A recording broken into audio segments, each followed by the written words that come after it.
In the time of Solomon, wisdom and the kingdom of Israel. In the time of Solomon, a great king of Israel, the country experienced an era of splendor, peace, and prosperity that would never be repeated with such intensity. Solomon, son of the great King David, ascended to the throne of Israel at a time of transition, with high expectations for the future of his nation. After the glorious reign of his father David, who unified the tribes of Israel and established Jerusalem as the capital of the kingdom, Solomon inherited a prosperous empire, but also a huge challenge. He was still young, and his experience in governing was nothing compared to that of his father, who had been a fearless warrior and charismatic leader. Solomon knew that the weight of the throne could not be carried merely with personal strength or human strategies. He needed something deeper and transcendental, divine wisdom. He understood that, to govern a people as blessed and strong as Israel, it was imperative to rely on the wisdom that only the Lord could grant. One night, in a dream, God appeared to him in a vision. "Ask for whatever you want, and I will give it to you," said the Lord. With humility and a sincere heart, Solomon, aware of his position before God, responded, "Give me wisdom to govern this great people and discernment to judge right from wrong." Instead of asking for wealth or a long life, Solomon chose the most precious gift, the ability to discern the truth and govern with justice and compassion. He understood that true wisdom is not just intellectual knowledge, but a quality of character that makes us capable of living justly, ethically, and in harmony with others. Upon perceiving the sincerity and humility in Solomon's heart, God not only granted him wisdom, but also wealth and honor, more than any other king before or after him. God promised him unparalleled wisdom, which would be recognized by all nations around Israel. Solomon would become the wisest man to ever live, whose wisdom transcended the borders of his kingdom. Distant kingdoms sent emissaries to hear his counsel, and his fame spread throughout the ancient world. His wisdom was not limited to ruling a kingdom.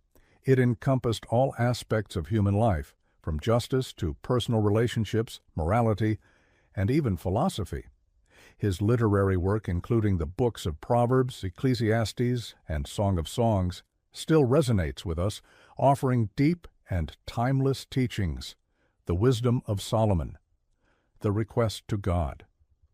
Soon after ascending the throne, Solomon made a request that would shape his life and the future of Israel. He did not ask for wealth, land, or military conquests, but for discernment to govern God's people with justice and wisdom. "Give me wisdom and an understanding heart to govern this people," he implored the Lord. And the Lord, pleased with Solomon's humble request, granted him more than he could have imagined, both in wisdom and wealth. In Proverbs 9:10, Solomon writes, "The fear of the Lord is the beginning of wisdom, and the knowledge of the Holy One is understanding."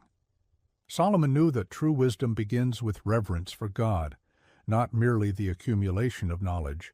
For him, divine wisdom was not just an intellectual exercise, but a path that led to a just, fulfilling, and meaningful life. The wisdom God granted Solomon was not just intellectual, it was reflected in his practical life, in his ability to judge with justice, resolve disputes, govern with integrity, and promote the well-being of his people. He became an example of a wise and just ruler whose decisions were thoughtful and balanced, always with the aim of promoting peace and prosperity. The judgment of the two women, wisdom in action. One of the first demonstrations of Solomon's wisdom occurred early in his reign. Two women came before him, each claiming to be the mother of the same baby. The situation seemed unsolvable, and Solomon would need divine wisdom to resolve the case justly. He then asked for a sword to be brought before him and suggested, seemingly cruelly, that the baby be cut in half and the body divided between the two women. However, the true mother, desperate to save her child's life, begged for the child to be given to the other woman as long as he was not harmed. Solomon, with his profound wisdom, realized that this woman was indeed the true mother and ordered that the baby be given to her. This episode not only demonstrated Solomon's wisdom, but also highlighted his ability to discern the truth, look beyond words, and understand the intentions in each person's heart. This moment became engraved in history as one of the most impressive proofs of wisdom, showing that true wisdom involves empathy, compassion, and discernment.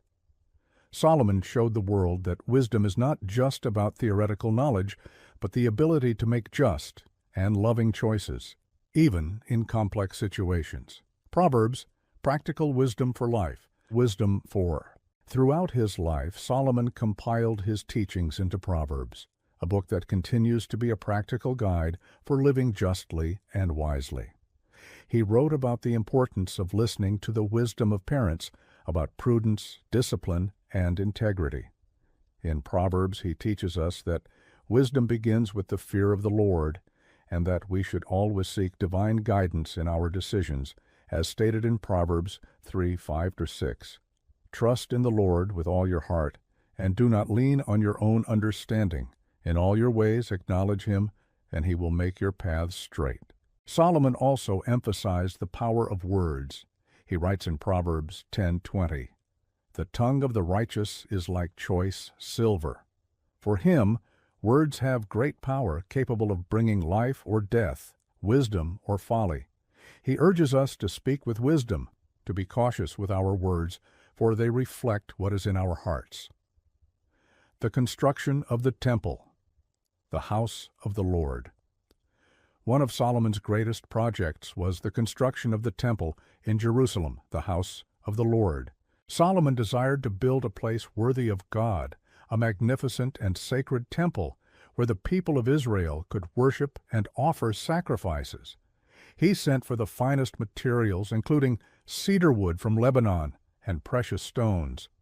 The construction involved thousands of workers and took years, but the result was a temple so grand that it impressed even neighboring nations. Solomon knew that the temple was not just a building, but a symbol of God's presence among his people. When the temple was finally completed, Solomon consecrated it to God, praying in deep devotion and gratitude, as written in the 2 Chronicles 6:21, "Lord, if your people sin against you, and if they repent and pray in this place, hear from heaven and forgive their sin." Solomon's prayer reflects his deep understanding that the temple would be, beyond a place of worship, a place of reconciliation between the people of Israel and God. The visit of the Queen of Sheba, global recognition of wisdom.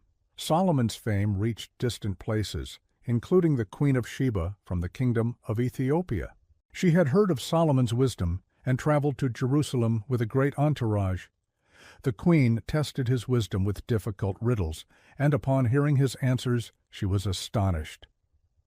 "The half of what I heard was not even half of what I saw with my own eyes," she said, expressing her amazement. Solomon received her with great honor, and she returned to her kingdom with deep admiration for Israel and its God. This encounter not only proved Solomon's wisdom, but also gave him the opportunity to show the world the greatness of the God of Israel, whose teachings he had received. Ecclesiastes, the search for meaning and the confrontation with vanity. Despite all his wisdom and wealth, Solomon also experienced existential emptiness. In his old age, he wrote the book of Ecclesiastes, a profound reflection on the vanity of life. He experienced all the pleasures the world could offer, wealth, power, knowledge, women, but in the end, he concluded that all of this was vanity and a striving after wind, as written in Ecclesiastes 1:14.